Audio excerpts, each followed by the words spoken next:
usually for the uninitiated, you know, my motto is waking up America, one zombie at a time. But you guys, I feel like I'm preaching to the choir here, so I'm going to really start skipping through some stuff. Sorry if I go too fast. A lot of this stuff you already know, a lot of it you don't.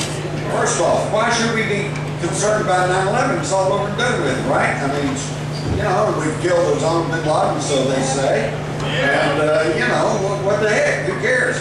Well, only because everything that's happened over the past decade and everything that's going on today traces back to 9/11. If 9/11 was phony, if it was a sham, then everything we've been operating under is a sham. Right. And I'm here to tell you, it's a sham. All right, well, I got a lot to say about Syria, but I'll wait a little bit. All right, let's move right along here. War in Afghanistan, there you go. Why did we go in Afghanistan? Get Osama bin Laden. Why did we go after Osama bin Laden? Because, hey, he was behind 9/11, that's what they told us. War in Iraq. We're just now finally kind of disengaging from Iraq after millions are killed. A lot of our guys, 5,000, 6,000 or whatever, you know, and there's a whole story there. But again, it comes back to 9/11. The least said about our curtailed liberties, the better, right?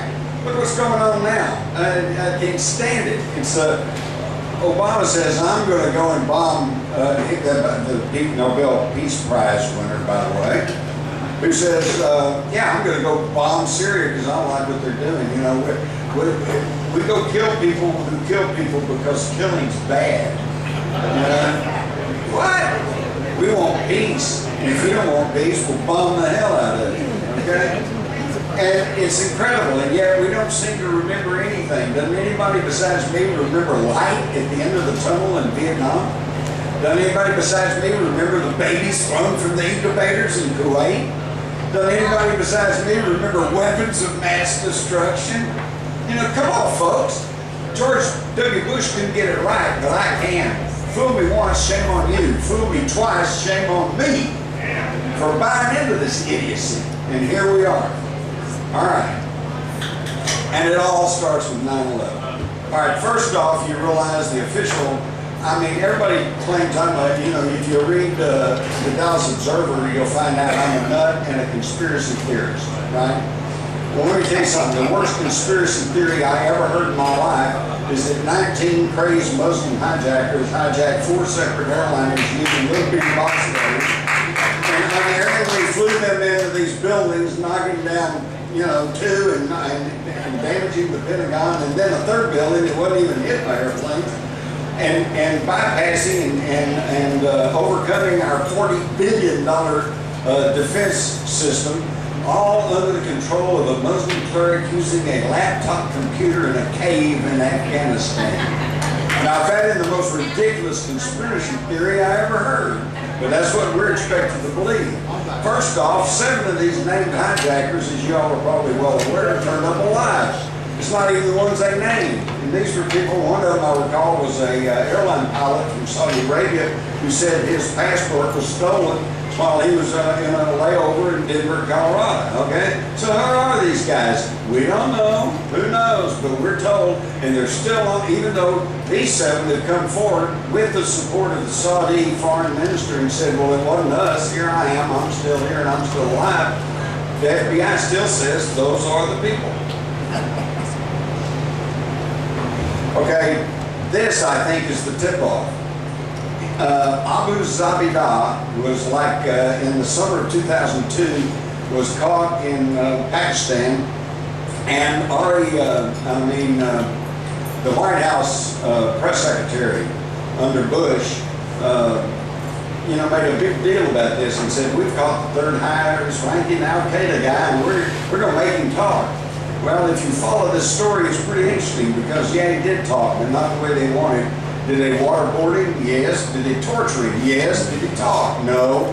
What they finally did was tricky, okay? They got a couple of U.S. Special Forces guys of Arab descent to dress up like Saudi Arabian interrogators, and they flew around for a while, told him they were landing in Saudi Arabia and that they were turning him over to the Saudis for interrogation.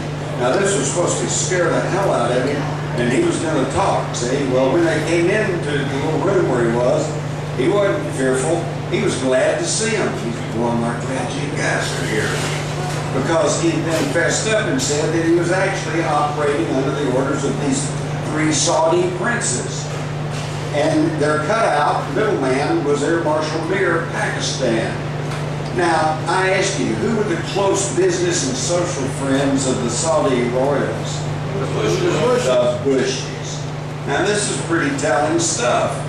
And in fact, within a couple of months, all 3 Saudi princes and Air Marshal Mir were dead. Killed in a car crash, plane crash, you know, and the one I like was one of the Saudi princes, they said, died of dehydration. Excuse me, I thought those Arabs were supposed to know how to handle themselves in the desert, you know. So here you go. Now we see that the Al-Qaeda was actually under control of the Saudis. If you read my book, The Rise of the Fourth Reich, you'll find out that the Al-Qaeda is simply another name for the Muslim Brotherhood, which was turned over to the CIA by the British at the end of World War II. So we've been running Al-Qaeda ever since we brought Osama bin Laden to this country under the name Tim Osman, and armed him and trained him and sent him back to Afghanistan to fight the Russians at that time, okay? Well, come on. You're getting the wrong thing. No, there we go. Now, you may not know about this. Russ Wittenberg, NORAD's successfully scrambled interceptors within 15 minutes of alert. Everybody remember the golfer Payne Stewart?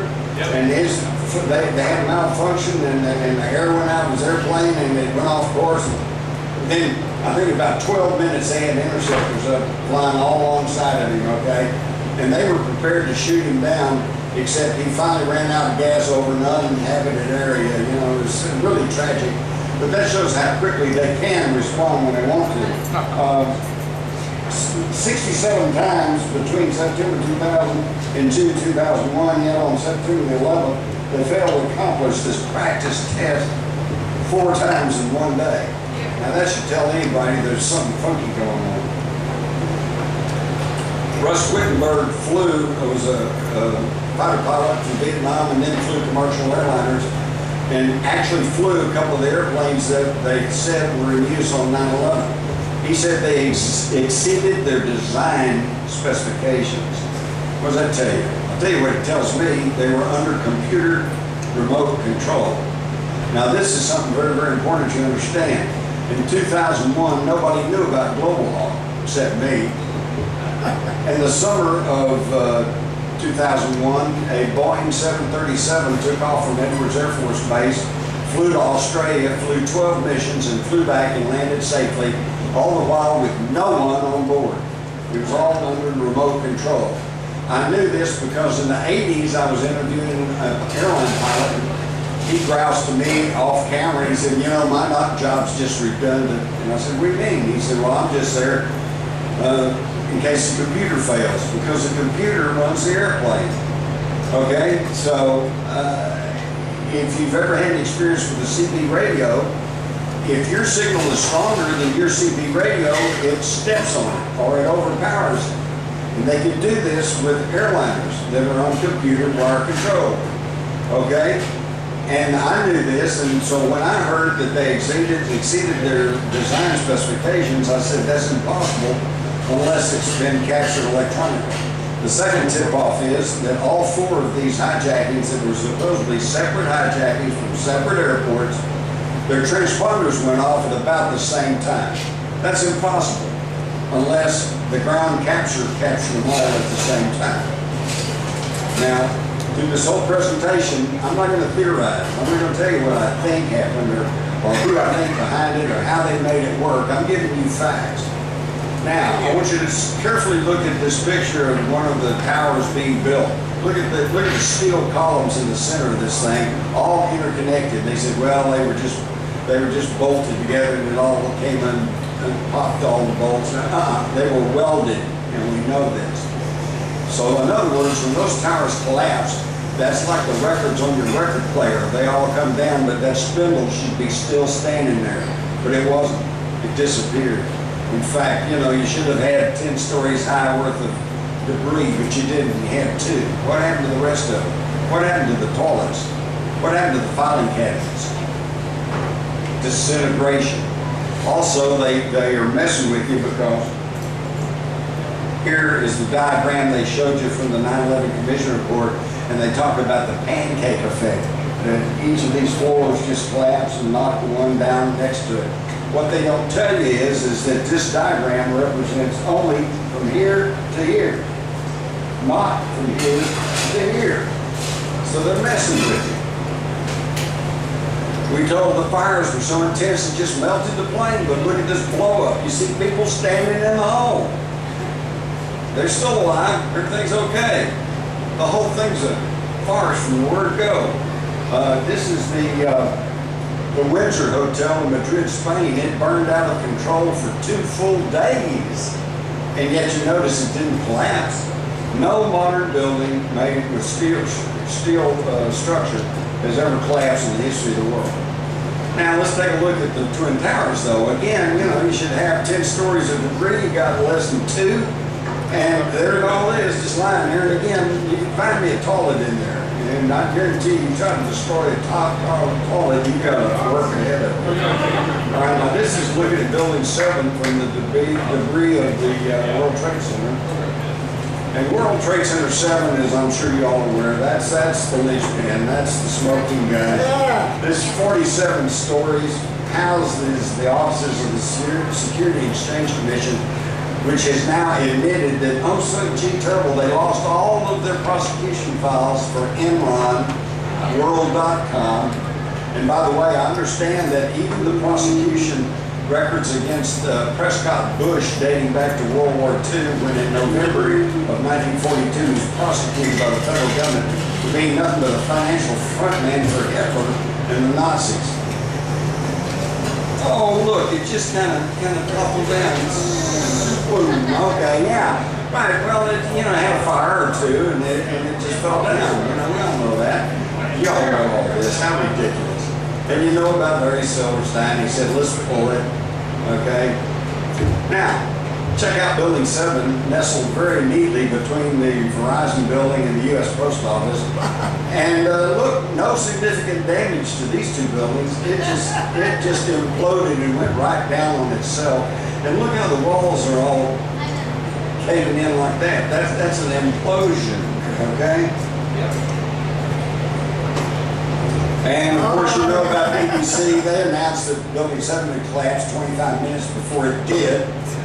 And by the way, you may have missed this story here. This brings us right up to date. There's a fellow in England who refused to pay his television tax. Okay, it's like you're on cable or satellite, you have to pay the company, right? Well, over there they pay the government because they're on. So he refused to pay his TV tax. He said because the BBC had lied to him about 9/11. Well, they took him to court. And are you ready for this? The judge looked at this clip of them announcing beforehand the building collapse and other evidence and ruled in his favor. Said, yes, the government lied to you. You don't have to pay your TV tax. All right. Now this is what caused this giant hole in Building 6. All right. And by the way, you don't really see it, but under this huge hole is about a 50-foot deep crater. Something blew up in Building 6. All right. It blew up. That's not debris falling on the building. It would have piled up, right? And here, by the way, is a really neat picture because where you see the arrow, that's Building 6. Notice how it's blasted and black. It's already been hit with something. Something's devastated that building, and yet the South Tower, which collapsed first, is collapsing in the background. And the North Tower, which you can see right here, is still okay and standing. So what hit Building 6? The whole thing stinks to high heaven. And now you already know about this too, about all the debris, heavy steel girders thrown out hundreds of feet. And notice the pyroclastic cloud that appears with the explosion of the World Trade Centers. and notice the stuff going up. Excuse me. How do you get a building that's just collapsing, exploding upwards? Molten steel, you already know about that. You're going to get molten steel with the building collapsing. And what scorched all these cars that were in parking lots blocks away, even out on the FDR freeway? Something scorched them.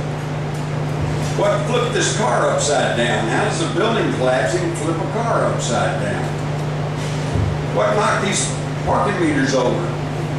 They said there was about at least 8 of these, and this is over on Barclay Street, and they were all leaning over, and their faces are all burned and scorched. How does a building falling down cause that? And here's the clincher. What causes a steel girder to disintegrate